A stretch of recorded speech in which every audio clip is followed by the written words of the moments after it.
जब भारत की आजादी की पहली लड़ाई शुरू हुई तब कुछ नाम ऐसे थे जिन्होंने अंग्रेजों की नींव को हिला दिया। उन्हीं में से एक थे नाना साहब पेशवा। उनका असली नाम ढोंड पंत था। उनका जन्म 19 मई 1824 ईस्वी को कानपुर में हुआ। वे पेशवा घराने की शान, मराठा साम्राज्य की आत्मा और भारत की आजादी की पहली आवाज थे।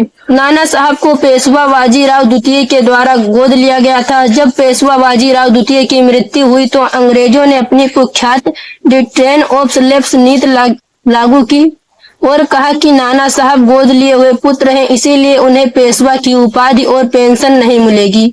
यह अपमान नाना साहब से बर्दाश्त नहीं हुआ और उनके दिल में अंग्रेजों के खिलाफ आग जल उठी। 1857 का साल आया। भारत की आजादी की पहली लड़ाई मेरठ से शुरू हुई, चिंगारी कानपुर तक पहुंची। कानपुर में उसे आग बना दिया नाना साहब ने। उन्होंने सैनिकों और जनता को एकजुट किया और घोषणा की कि अब अंग्रेजों का राज खत्म, अब भारत आजाद होगा। कानपुर युद्ध भूमि बन गया। नाना साहब की सेना ने अंग्रेजों को चारों तरफ से घेर लिया।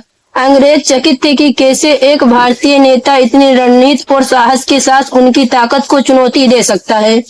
शुरुआत में नाना साहब ने उन्हें आत्मसमर्पण का मौका दिया, लेकिन उन्होंने धोखा किया। उन्होंने आम नागरिक और सैनिकों पर गोली चलवाई, औरतों और बच्चों तक को नहीं छोड़ा। यह अत्याचार देखकर नाना साहब के दिल में हृदय की ज्वाला भड़क उठी। जब कानपुर में अंग्रेजों को पराजित किया गया तो पूरा भारत गर्व से गूंज उठा। नाना साहब अकेले नहीं बल्कि उनके साथ महारानी लक्ष्मीबाई, तात्या टोपे और बेगम हजरत महल जैसे योद्धा थे।